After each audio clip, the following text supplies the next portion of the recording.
teologia dos principais reformadores. São 5 os principais, eles não foram os únicos, houve outros, mas esses são os mais relevantes. Então quero que os irmãos leiam comigo, depois de mim, Martinho Lutero, Ulrich Zwinglio, João Calvino, Menno Simons e Jacó Armínio. Esses 5 homens foram então os principais reformadores. Martinho Lutero, ele era alemão e ele foi um jovem muito dedicado à área dos estudos, de modo que aos 22 anos de idade, Lutero já era mestre em artes, na Universidade da Alemanha. Ele, depois de terminar o mestrado em artes, ingressou no curso de direito, porque era um desejo do pai. O pai queria que ele fosse advogado. E quando ele está indo para a Universidade de Direito, uma tempestade muito forte coloca Lutero por terra, um raio quase o atinge, e ele tinha muito medo da morte. E durante esse temporal de raios e trovões, ele fez uma petição a Santa Ana, de quem ele era devoto, e ele prometeu a ela, se ela o livrasse da morte naquela tempestade, ele se tornaria um monge. E ele escapou da morte e foi cumprir o voto. O pai discordou plenamente da decisão do filho, eles cortaram relações, inclusive. O pai nunca aceitou que Martinho Lutero fosse ser um sacerdote católico. Mas Martinho Lutero contrariou o pai e entrou então para o monasteiro. E ele vai ser um instrumento, usado por Deus para dar o seguimento da reforma da igreja. No dia 31 de outubro de 1517, Martinho Lutero afixou nas portas do templo da igreja que estava no castelo de Wittenberg, na Alemanha, as suas 95 teses. O que ele discutia ali? Ele se posicionava contra algumas práticas da Igreja Católica, como por exemplo, as penitências, as indulgências e a salvação que era na Igreja Católica por meio das obras.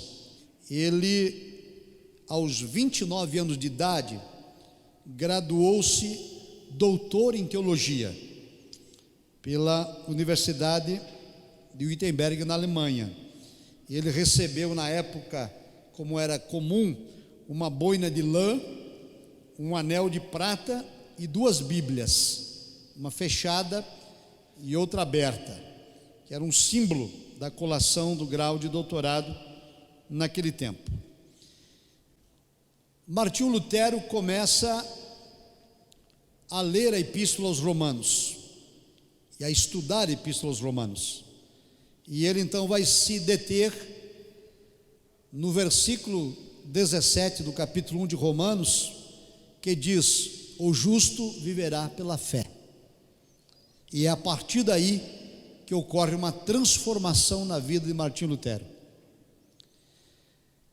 E ele vai desenvolver a doutrina chamada doutrina da justificação. A justificação pela fé somente. O protestantismo nasceu da luta pela doutrina da justificação pela fé somente. Para Lutero, essa não era simplesmente uma doutrina, mas o resumo de toda a doutrina cristã, o artigo pelo qual a igreja se mantém ou cai. Então, irmãos, o que é a doutrina da justificação pela fé?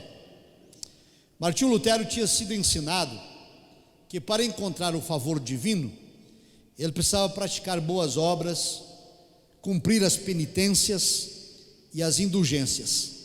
E ele vivia atormentado com esse sentimento, porque ele se considerava um extremo pecador e também não tinha convicção de ter sido perdoado. Então ele frequentemente cumpria penitências, ele entrava em jejuns prolongados ao ponto de ficar doente, de desmaiar de fome, procurando assim o favor divino do perdão. Ele também se autoflagelava com açoites no corpo, sangrava até perder as forças, buscando o perdão, e não encontrava, até o dia que ele leu Romanos 1,17: o justo viverá pela fé. E ele entendeu então que não poderia ser justificado diante de Deus por nenhuma daquelas penitências que ele fazia, mas somente pela fé no sacrifício de Jesus Cristo. E isto mudou a vida de Martinho Lutero. E para que os irmãos tenham ideia da dimensão dessa doutrina, a nossa declaração de fé das Assembleias de Deus é um documento que eu tenho aqui na minha mão, a quem Deus me deu a honra e o privilégio de integrar a comissão que elaborou o documento. Eu tive o privilégio de ser o relator desse documento, que foi aprovado em 2017 na Convenção Geral das Assembleias de Deus do Brasil. Ele diz o seguinte, artigo de fé número 7: cremos no perdão dos pecados, na salvação plena e na justificação pela fé no sacrifício efetuado por Jesus Cristo em nosso favor. Amém? As obras não salvam, quem salva é Jesus Cristo. Esta então foi uma das principais doutrinas desenvolvida por Martinho Lutero, e com isso ele condenou todo o sistema católico que pregava a salvação por meio das obras, por meio da penitência e por meio das indulgências. O povo comprava o perdão de pecados a preço de ouro, a preço de prata, e Martinho Lutero vai desconstruir toda essa teologia equivocada. Uma outra importante contribuição de Martinho Lutero: o sacerdócio de todos os crentes, ou de todos os cristãos, que não era uma ideia dele, é uma ideia bíblica que já tinha sido ensinada, por exemplo, por Wycliffe. E Martinho Lutero defende também que não há necessidade de nenhum mediador entre Deus e os homens além de Jesus Cristo. Amém? Com isso então, amados, nasce o protestantismo e Martinho Lutero se transforma no grande líder da reforma protestante. A doutrina da justificação pela fé é a doutrina pela qual Martinho Lutero se tornou o teólogo mais conhecido da reforma. Não foi a única doutrina que ele desenvolveu, mas esta é a principal. Ele próprio escreveu dizendo: é pela doutrina da justificação pela fé que uma igreja fica de pé ou cai, porque quando a igreja começa a tirar a salvação fora da fé em Jesus Cristo, a igreja acabou, deixa de ser igreja. A igreja é aquela que ensina que a salvação se dá por intermédio da fé em Jesus Cristo. Amém? Vamos adiante, porque nós temos muita coisa para ver. Vamos ver agora, antes de sair de Lutero, só lembrar o seguinte, irmãos: ele não quis, escute, ele não quis fundar uma outra igreja, ele quis reformar a igreja católica, mas o Papa não aceitou a reforma excomungou Martinho Lutero, expulsou da igreja, e então ele precisou criar uma nova igreja. Quando a igreja da Alemanha aceitou as 95 teses de Lutero, o Papa ficou indignado e mandou prender a Lutero, mandou ele se retratar. E assim como seus precursores, ele disse: não posso me retratar daquilo que está escrito na palavra de Deus, a não ser que eu seja convencido do contrário. Alguém tem que me dizer pela Bíblia que estou errado. Se ninguém me convencer pelas Escrituras de que eu estou equivocado, eu mantenho de pé cada um dos ensinos realizados até aqui. Outro detalhe que quero chamar a atenção dos irmãos: existe uma certa ojeriza contra a teologia em alguns de nossos segmentos, mas a reforma protestante da igreja teve início na academia teológica. Foi na universidade que Martinho Lutero começou a estudar Romanos, e foi ali que Deus despertou para a reforma protestante.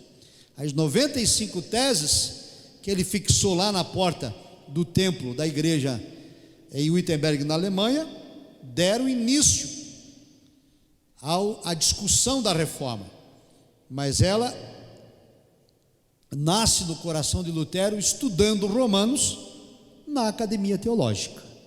Então, aqueles que têm ojeriza à teologia, que têm sentimento anti-intelectualista, precisam rever seus conceitos, porque há um equívoco. É claro que a teologia desprovida do Espírito Santo não serve para nada, e com isso concordamos, mas não se pode generalizar como muitos o fazem hoje. Martinho Lutero então dá início à reforma, é excomungado, e ele vai defender, entre outras coisas, que a Bíblia Sagrada precisa ser entregue na mão do povo, na língua do povo. Lembra de Pedro Valdo, que teve esse mesmo sentimento e traduziu a Bíblia para o provençal, lá a primeira tradução fora do grego, hebraico e latim? Lutero tem o mesmo sentimento, e ele também é um homem de ação, ele também é um homem prático.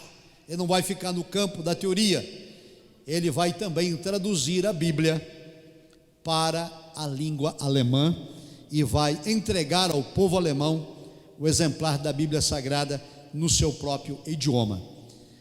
Entre tantos outros eventos e ações que Martinho Lutero realizou durante a sua existência, quero deixar então destacado esses três: a doutrina da justificação pela fé, que é uma doutrina abraçada por todas as igrejas evangélicas no mundo, inclusive as Assembleias de Deus; a doutrina do sacerdócio universal, de que não há necessidade de nenhum mediador entre o homem e Deus, além de Jesus Cristo, que também cremos e professamos; e o seu esforço em entregar a Bíblia no idioma alemão para os seus conterrâneos.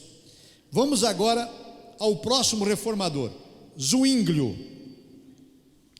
Zwinglio, ordenado sacerdote aos 22 anos de idade, e começou a ministrar a palavra de Deus num modelo que nós, assembleanos, costumamos adotar, que é o ensino sistemático. Em Zurique, na Suíça, onde ele está como ministro, ele é sacerdote católico, e depois ele se transforma em sacerdote protestante. Ele começou a pregar pelo Evangelho de Mateus, seguido por Atos, depois as epístolas a Timóteo, depois Gálatas, 1 e 2 Pedro, e assim por diante, até que não depois de 1525 havia percorrido todo o Novo Testamento, e daí voltou ao Antigo Testamento. Zwinglio ainda incentivava a sua congregação a comprar e ler os livros de Lutero. Então é importante esse destaque, né? Às vezes nós fazemos isso, né? Pastores, nos nossos cultos de doutrina, de culto de estudo bíblico, nós seguimos um estudo sistemático. Vamos estudar só Mateus, vamos estudar só João, só os evangelhos, só as parábolas, só Gálatas, só epístolas gerais. E isso não é novidade, nós não inventamos a roda, nós herdamos isso dos reformadores.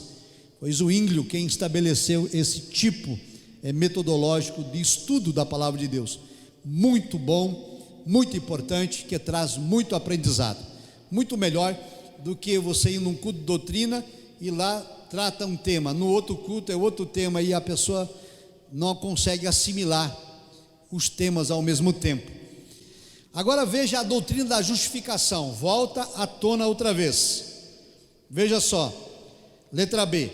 Em 1519, 2 anos após a reforma, uma epidemia devastou Zurique e Zwinglio chegou perto da morte. Após essa terrível experiência, Zwinglio renasce com uma nova compreensão de sua total dependência de Deus. Sua descoberta da doutrina paulina da justificação desenvolveu-se lentamente em muitas horas de estudo e de púlpito, e no ano 1520 ele renunciou à pensão papal. Então a experiência, irmãos, aqui eu quero destacar isso, de Zwinglio, de dependência divina total, se deu na epidemia, em que ele esteve frente a frente com a morte, e se descobriu totalmente dependente de Deus.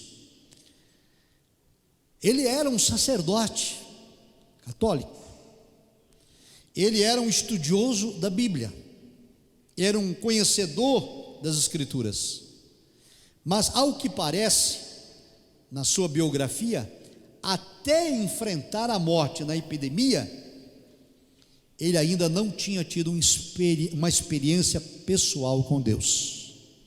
Mas naquele instante, ele entendeu que tudo que ele tinha dependia de Deus, tudo pertencia a Deus, a vida era de Deus, o ministério era de Deus, a saúde era de Deus, tudo quanto Zwinglio tinha pertencia a Deus. E hoje nós temos esse entendimento muito claro, né, irmãos? Nós só estamos aqui nesta manhã e só estamos sendo poupados nessa epidemia do Covid-19 por graça, bondade e misericórdia de Deus. O que temos e o que somos, só o temos e o somos porque Deus assim o quer. Amém? Bem, a partir daí então, Zwinglio começa a estudar também a justificação pela fé, nos estudos bíblicos e também no acesso que ele tem ao material de Martinho Lutero. Em Zurique, Zwinglio começa a disputar, a discutir na igreja com os devotos acerca de 2 problemas: as imagens de escultura, os ídolos dentro do templo, e a celebração da missa, que tinha todo um rito católico, todo um paramento cerimonial. E ele começa a ensinar, baseado nas Escrituras, que Deus não se agrada da idolatria. Ele busca lá no Decálogo, no Êxodo capítulo 20, a ordenança divina de não fazer nenhuma imagem de escultura, nem se prostrar, nem prestar culto, nem adorar. E ele começa também a ensinar que o culto a Deus não pode ser engessado, o culto a Deus precisa ser espontâneo, precisa ser livre, obra do Espírito Santo. E então, após um período de debates e disputas, Zwinglio retira a idolatria dentro da igreja, cancela a missa e começa a fazer cultos de adoração ao Todo-Poderoso. Quais são as principais doutrinas ensinadas por Zwinglio? A reforma era uma saída da idolatria para o culto ao Deus único e verdadeiro. A Bíblia teve seu lugar no centro da reforma. Antes, como Lutero, Zwinglio afirmou a soberania de Deus. Reforma na religiosidade medieval. Olha só o que Zwinglio ensinou e condenou: orações sem sentido, que era a reza, né, repetição; jejuns prescritos, que eram as penitências; os capuzes brancos, que se usavam pelos sacerdotes; as cabeças raspadas dos monges; os dias santos, o incenso, o acender de velas, a aspersão da água benta, as orações das freiras, a fala dos padres, as vigílias que eram feitas com devoção a santos, as missas e as matinas. Agora escute o que ele disse: tudo isso é monte de lixo cerimonial, nada significava, tudo era bobagem. Irmãos, podem pensar um líder que era católico falar isso, né, agora para a sua comunidade de fé em Zurique, de que tudo que eles tinham aprendido até então era errado e que nada daquilo agradava a Deus, que nenhuma daquelas penitências, daquelas indulgências, daqueles cerimoniais todos, da água benta que era aspergida sobre as pessoas na inauguração de casas, na inauguração de edifícios, de prédios. Ele disse: tudo isso é lixo, tudo isso é bobagem, tudo isso tem valor algum. Mas ele não ficou apenas na crítica destas coisas, ele começou a ensinar o seguinte: tudo isso é lixo, é bobagem, porque o centro da nossa adoração é Cristo, porque Deus é soberano e Ele está no controle de tudo e de todos, e a salvação não se dá pela observância das penitências, nem do alto flagelo, mas sim pela justificação que se dá na fé do sacrifício de Cristo Jesus. Aleluia. Uma outra coisa que Zwinglio ensinou: o batismo. Ele se colocou contra o batismo infantil e destituiu esta prática. Na Igreja Católica, o batismo infantil era exigido porque ensinavam os teólogos do catolicismo que se uma criança viesse a morrer sem ser batizada, ia para o limbo. O limbo era um lugar intermediário entre o céu e o inferno, tipo purgatório, só que purgatório de criança. Zwinglio disse: isso não está na Bíblia, isso não tem valor nenhum, não é necessário batizar as crianças, porque as crianças são inocentes, e ele tomou o texto bíblico para dizer que Cristo ensinou acerca disso, a ingenuidade, a sinceridade e a honestidade das crianças. Mas uma das contribuições muito importantes de Zwinglio está aqui na letra D, a ceia do Senhor. Lembra da doutrina da transubstanciação da Igreja Católica, que dizia que o pão se transformava em corpo de Cristo e o cálice se transformava em sangue? Zwinglio disse: isso não acontece, isso não é verdade. A ceia é um símbolo, é apenas um cerimonial. E eu quero ler aqui para os irmãos, na nossa declaração de fé, o capítulo que trata sobre a ceia do Senhor. Presta bem atenção o que diz a nossa declaração de fé. Esta solenidade, a ceia do Senhor, é um rito contínuo na igreja, instituído como memorial da morte de Jesus até a sua vinda. Fica então cabalmente demonstrado na Bíblia que o sangue e o corpo não são literais, mas é uma linguagem simbólica ou metafórica. Então a nossa declaração de fé tem muitos dos princípios da Reforma Protestante, porque a teologia da Reforma Protestante está baseada na Bíblia. Vamos adiante. João Calvino. Bem, João Calvino já é um reformador da segunda geração. Ele se converte ao protestantismo 20 anos depois da Reforma. Aí na letra A nós temos a formação teológica de João Calvino. Aos 12 anos ele começou a estudar. Ele ganhou uma bolsa de estudo do bispo de Naio. E aos 14 anos ele chegou em Paris, na França, e começou então o seu estudo universitário. Mais tarde ele se transformou então num ministro protestante. A contribuição dele está aí na letra B, Institutas da Religião Cristã. Calvino publicou a primeira edição das Institutas da Religião Cristã em 1536. Já eu explico o que são as Institutas. Na letra C, seu período em Genebra. Calvino desembarcou na cidade de Genebra em 1536 e ele vai realizar a reforma a partir de Genebra. As ordenanças eclesiásticas que exigiam o estabelecimento dos quadros de ofícios da igreja, pastor, doutor, professor, ancião e diácono, que correspondem doutrina.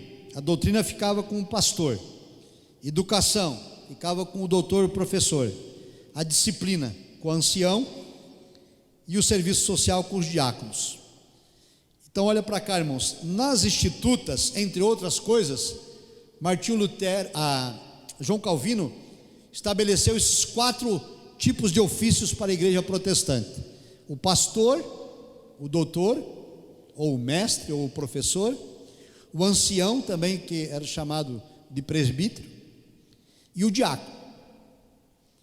E até o dia de hoje, as igrejas protestantes, de um modo geral, seguem as ordenanças eclesiásticas de João Calvino, inclusive a Assembleia de Deus. Nós temos um modelo muito similar. Nós temos o diácono, o ancião, que seriam os nossos presbíteros. Nós temos os pastores e temos os doutores, que seriam os professores. A única coisa que João Calvino não instituiu foi a figura do evangelista, que é adotado nas Assembleias de Deus. Então há uma similaridade. De modo, irmãos, que me preocupa muito quando eu escuto pessoas dizerem: a Assembleia de Deus não tem nada a ver com a Reforma Protestante. Essa é uma afirmação de quem desconhece a história eclesiástica, de quem não estudou a origem das igrejas evangélicas e protestantes do mundo. Vamos adiante. Alguns escritos de Calvino. Veja aí no segundo parágrafo. Calvino também produziu comentários sobre o Novo Testamento, exceto 2ª e 3ª João e Apocalipse. Então, no Novo Testamento ele escreveu comentários de quase todos os livros, apenas 3 ficaram de fora. Bem, irmãos, qual é a grande controvérsia que envolve a teologia de João Calvino? É a doutrina da salvação. João Calvino, ele vai estabelecer a doutrina da predestinação. E essa doutrina da predestinação vai ser alvo de muita controvérsia, de muita discussão. E nós vamos ver isso daqui a pouco. O que é a doutrina da predestinação? A grosso modo, em termos bem gerais, a doutrina da predestinação diz que Deus elegeu alguns para ser salvos e outros para morrerem perdidos. E essa doutrina não é bíblica. É uma interpretação equivocada de João Calvino. E já já nós vamos voltar a tratar dela. Bem, deixamos João Calvino e vamos a Menno Simons. O Menno Simons, aí no ponto 3.4, ele era um holandês e ele vai ensinar, entre outras coisas, a questão da ceia.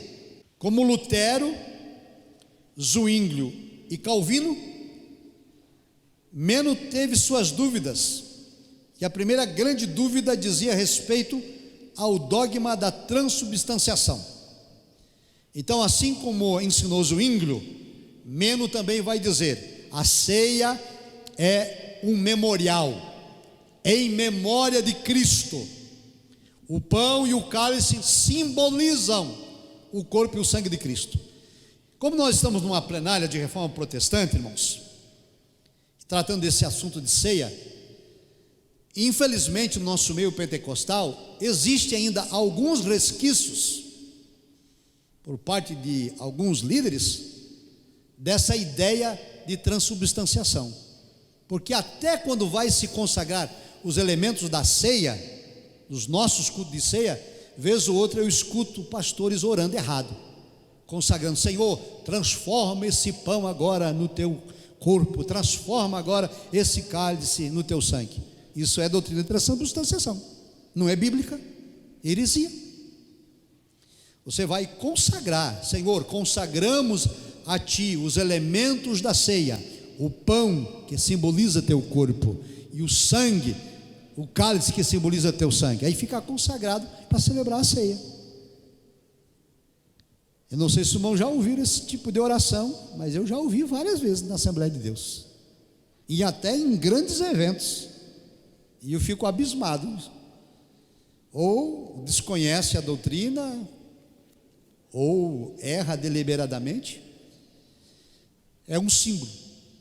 Se é um símbolo, terminada a ceia do Senhor, aquele pão e aquele cálice que foi consagrado e que é santo para aquele momento, terminada a celebração, não está mais consagrado, volta a ser pão, volta a ser vinho.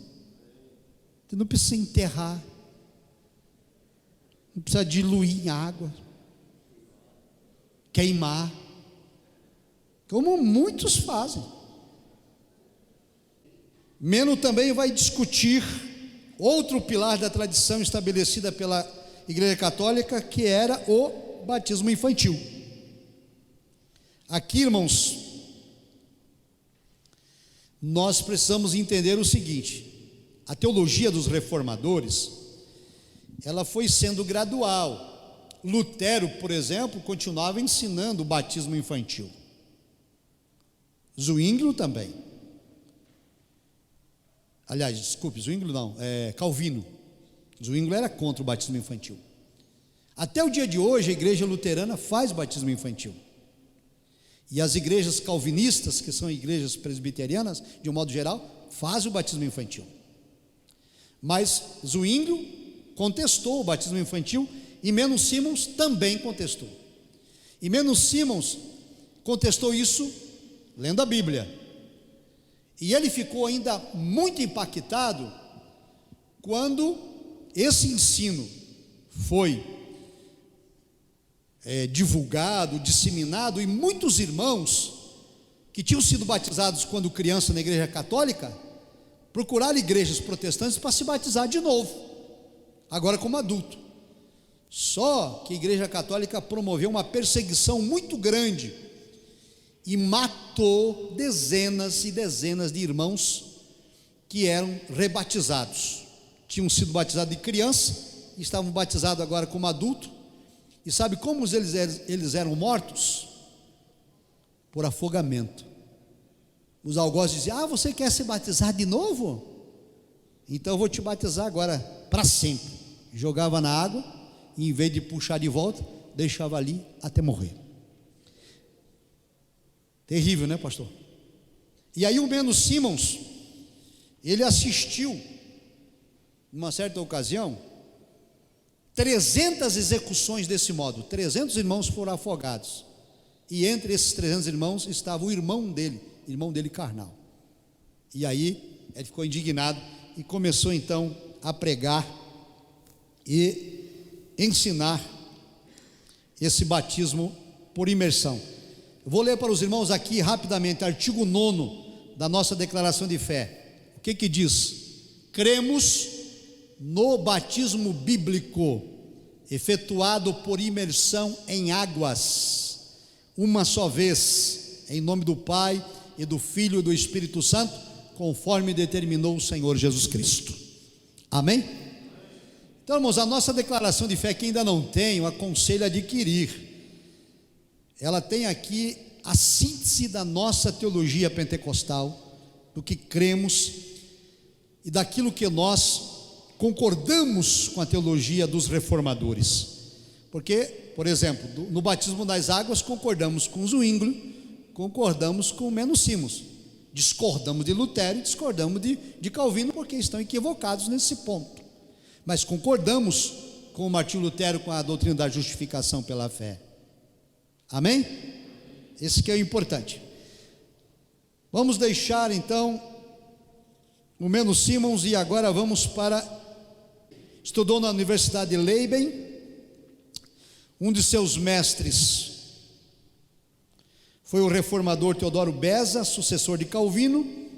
Leiden era uma universidade da Alemanha, e Jacob Armínio, no entanto, era um holandês. Aí veja na letra B, a controvérsia da predestinação, que eu falei antes para os irmãos. Em 1585, os líderes da igreja de Amsterdã pediram a Armínio que refutasse os escritos do teólogo Dirk Cornet, que havia atacado a doutrina calvinista da predestinação.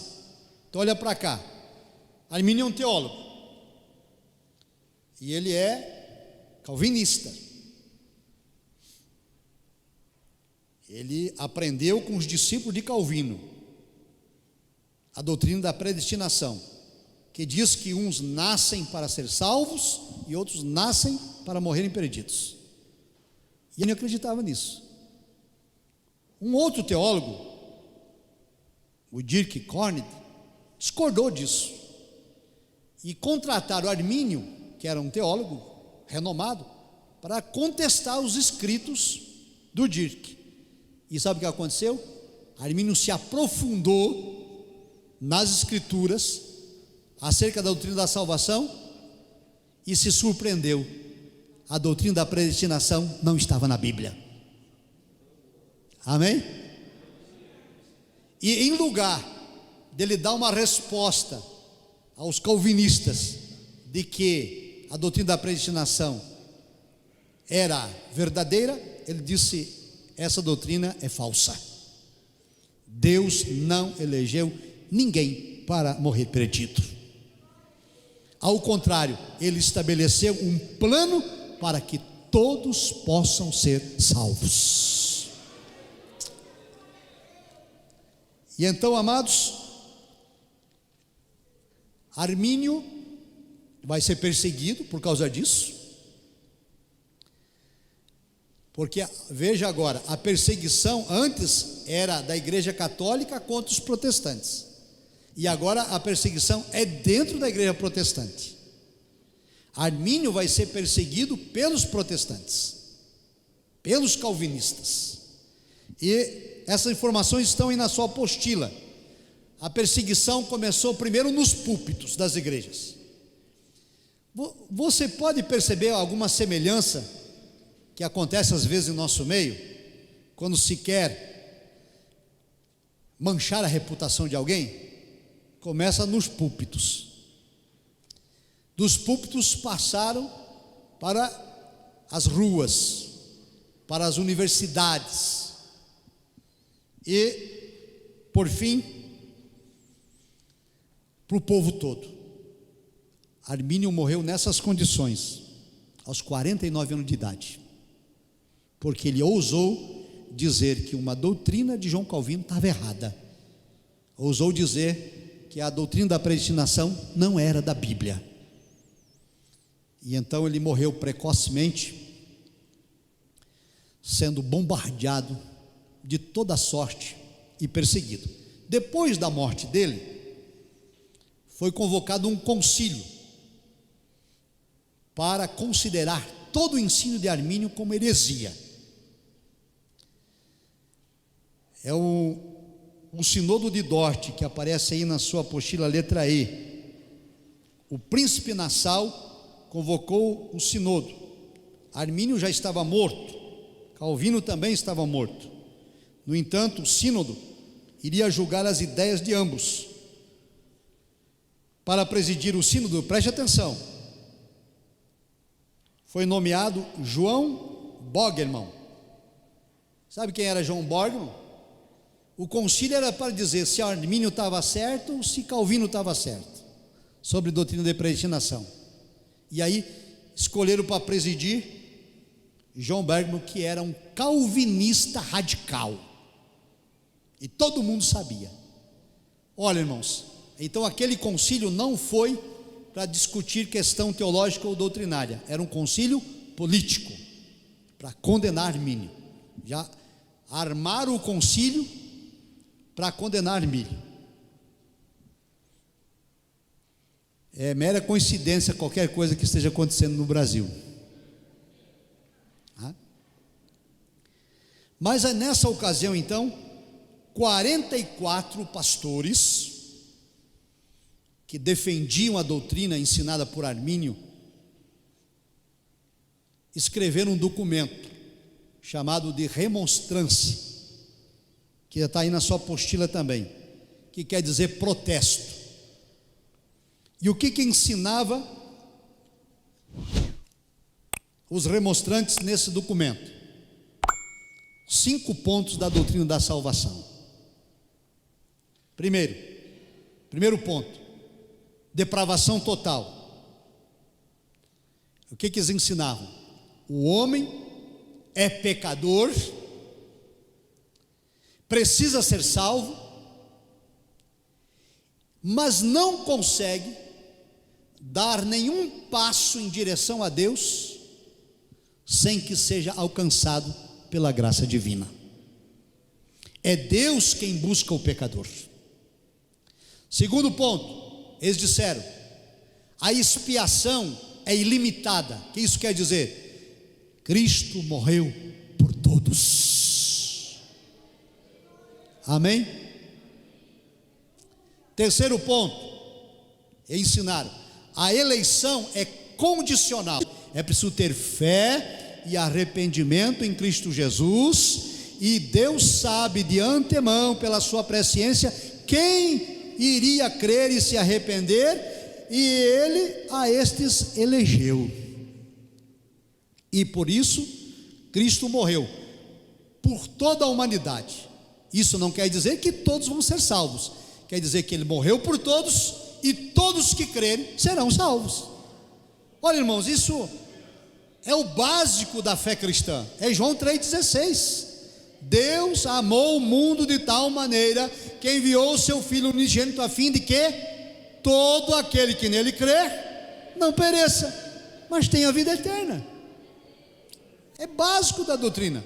Mas Calvino diz que não, e Armínio discordou. O outro ponto da doutrina da salvação arminiana era a questão da graça resistível. O que é graça resistível? Calvino dizia: ninguém pode resistir à graça de Deus. Deus obriga a pessoa a se converter e pronto. Mas aí Armínio disse: não é bem assim. Deus não é tirano, Deus não é autoritário, Deus não é déspota. Deus dá oportunidade, Ele não obriga ninguém, Ele atrai as pessoas para si, Ele chama as pessoas para si, e nós só amamos a Ele porque Ele nos amou primeiro. Amém? E o outro ponto da doutrina de Armínio é de que, uma vez salvo, não está salvo para sempre. Calvino dizia: uma vez salvo, está salvo para sempre. Pode pecar, pode errar, pode fazer o que quiser que está salvo. Armínio disse: não. Uma vez salvo, é preciso viver em santidade em comunhão com Deus, para manter o privilégio da vida eterna naquele derradeiro dia. Amém? E então, irmãos, eu quero rapidamente aqui ler para a igreja a doutrina da salvação da nossa declaração de fé, que está aqui no capítulo 10, que é o resumo disso que Armínio explicou. Olha só, primeiro, a nossa declaração de fé diz: a salvação é oferecida pela graça, mediante a fé no sacrifício de Jesus Cristo. A salvação é um ato da graça soberana de Deus. Escute, Deus não deseja a perdição de ninguém. O Evangelho contempla a todos e a ninguém exclui. Porém, a salvação está disponível somente àquele que crê. A predestinação genuinamente bíblica não condena ninguém.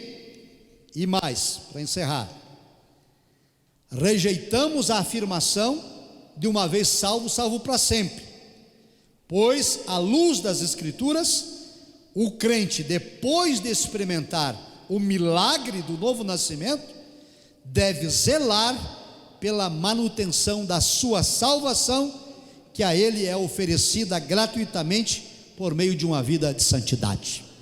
Amém? Então, estas são as principais teologias dos reformadores: doutrina da justificação pela fé, o batismo por imersão de adultos, as principais que nós, Assembleias de Deus, cremos, defendemos e também adotamos. A ceia do Senhor como memorial, como símbolo do corpo e do sangue de Cristo, a salvação pela fé, pela graça em Jesus Cristo, a eleição condicionada à fé e ao arrependimento, a morte de Cristo por todos os pecadores e a necessidade de ter uma vida de santidade. Amém, irmãos? Então, em resumo é isso. Então, repita comigo: sola Escritura, solo Cristo, sola gratia, sola fide, solo Deo gloria. Irmãos, sola Escritura, isso é um princípio teológico da Reforma. O que quer dizer isso? Foi instituído pelos teólogos da Reforma. Eles estão dizendo o seguinte: lembra que eles discutiram essa questão? Que a autoridade final para a vida do crente é a Bíblia Sagrada? Que não é o dogma da igreja, não é a norma da igreja, não são as boas obras, não são as indulgências. O que vale como regra final é a Bíblia. Agora escute só o que diz a nossa declaração de fé. É o ponto de fé número 1 da Assembleia de Deus. Cremos na inspiração divina, verbal e plenária da Bíblia Sagrada, única regra infalível de fé e prática para a vida e o caráter do cristão. Amém? Então esse princípio de sola Escritura está aqui na nossa declaração de fé. Inspiração divina, verbal e plenária quer dizer que tudo o que está aqui revelado é a palavra de Deus, e que nada pode ser rejeitado, modificado, relativizado ou desobedecido. Ela é a única infalível regra de fé para o nosso viver cristão. Amém? As normas da igreja, os costumes da igreja têm valor e devem ser obedecidos, desde que estejam de acordo com aquilo que revela a palavra de Deus.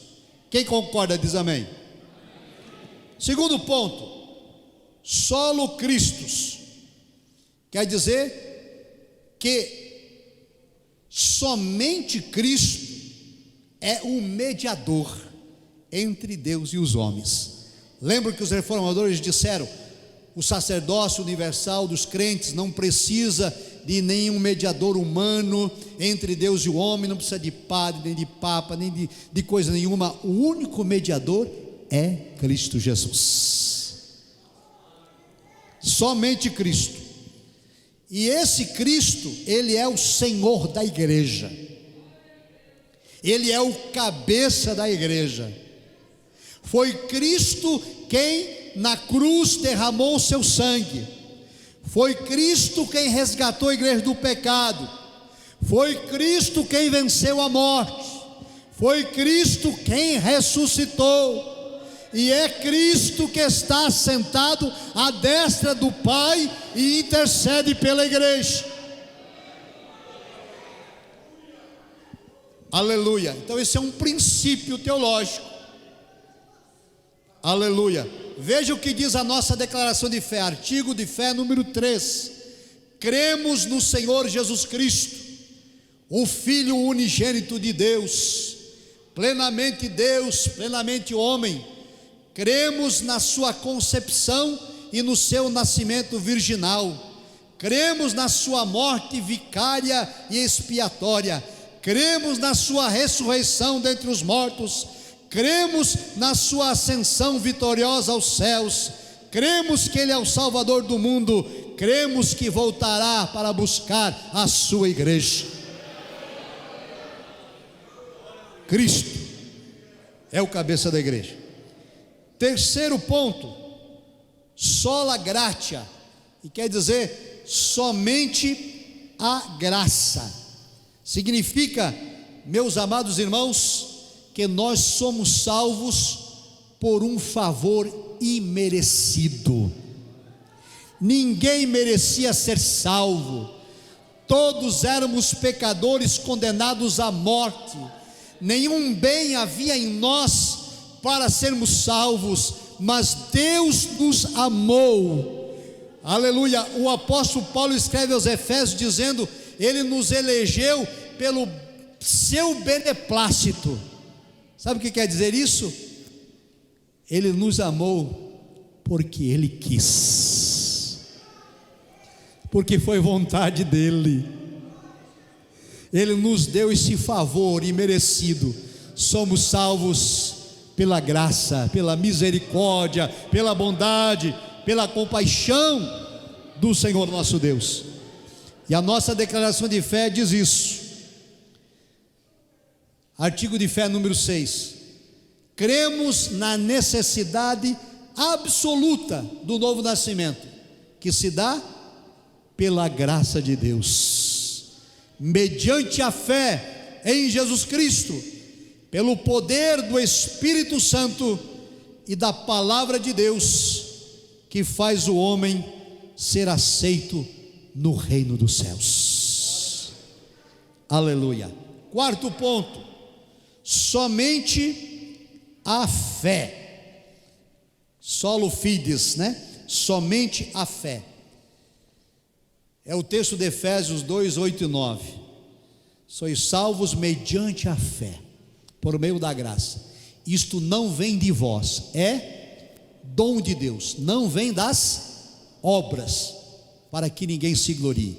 É o princípio da justificação pela fé.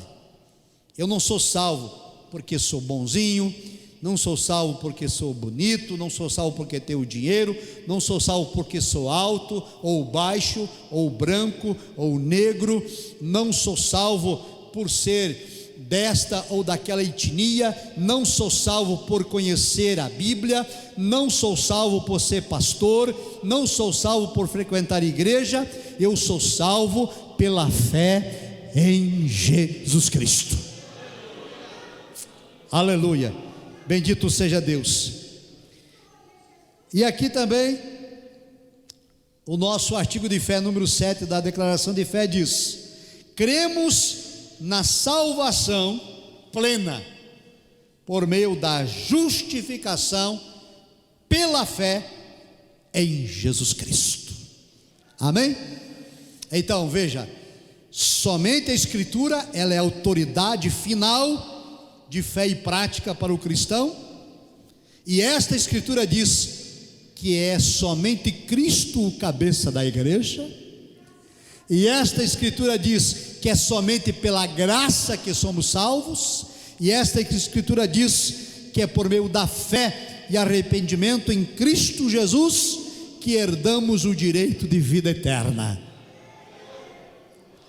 E por fim, então, o princípio teológico diz: se a Bíblia é a autoridade final de fé e prática, e se a Bíblia revela que a salvação é em Cristo, que a salvação é pela graça de Cristo, que a salvação é pela fé em Cristo, então a Deus devemos tributar glória. Aleluia. Solo Deo glória quer dizer somente a Deus seja dada a glória. Eu quero encerrar, amados irmãos, dizendo o seguinte: a nossa declaração de fé contém esses 5 princípios teológicos, e contém as doutrinas da teologia da qual concordamos de acordo com a palavra de Deus. Aqui tem 24 capítulos que foram escritos por teólogos e pastores das Assembleias de Deus que integraram a comissão que organizou a declaração de fé. Foram 13 pastores escolhidos para escrever. Tem 24 capítulos, quer dizer que alguns escreveram mais de um capítulo. E quando nós terminamos o trabalho,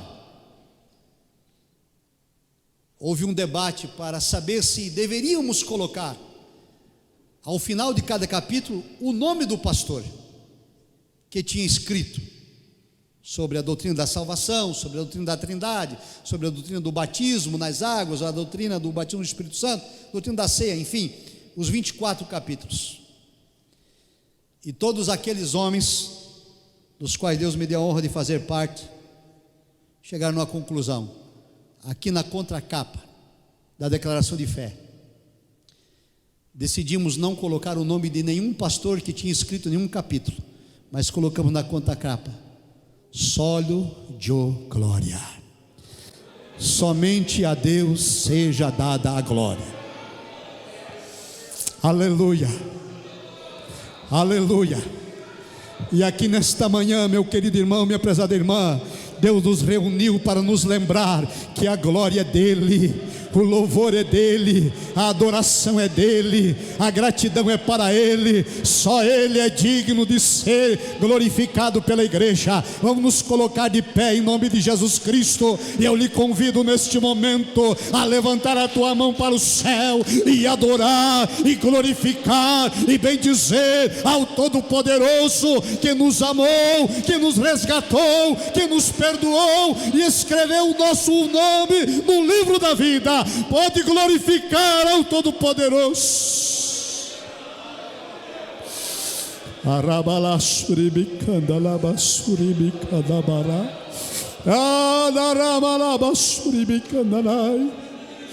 Glória, glória, glória, glória ao teu nome, Senhor. Obrigado, meu Senhor querido e amado, por esta manhã. Obrigado, meu Deus, por estas plenárias. Obrigado por este seminário. Obrigado pelos teus servos que levantaste no passado para reformar a tua igreja, para restaurar o teu povo. Nesta última hora, Deus, nós nos colocamos na brecha. Usa-nos, ó Deus, também como instrumentos para fazer a diferença e ser um canal de bênção nas tuas mãos. Abençoa teu povo aqui reunido nesta manhã, esta igreja, este ministério. A ti nossa gratidão pelo plano da redenção, pelo sacrifício de Cristo na cruz, pela salvação por meio da graça, por tua bondade e misericórdia, pelo perdão de nossos pecados e pelo nosso nome escrito no livro da vida. Ajuda-nos, ó Pai, a andar e viver em santidade, de tal maneira que o nosso viver e o nosso falar, proceder e pensar e comportamento sirva sempre para a tua glória e louvor do teu nome. Assim, ó Todo-Poderoso, oramos Rendemos graças e gratidão em nome de Jesus Cristo. Quem crê diz comigo amém. Amém. Muito obrigado, irmãos, pela atenção de todos. Devolvo aqui a palavra. A igreja pode sentar um instante. A paz do Senhor a todos.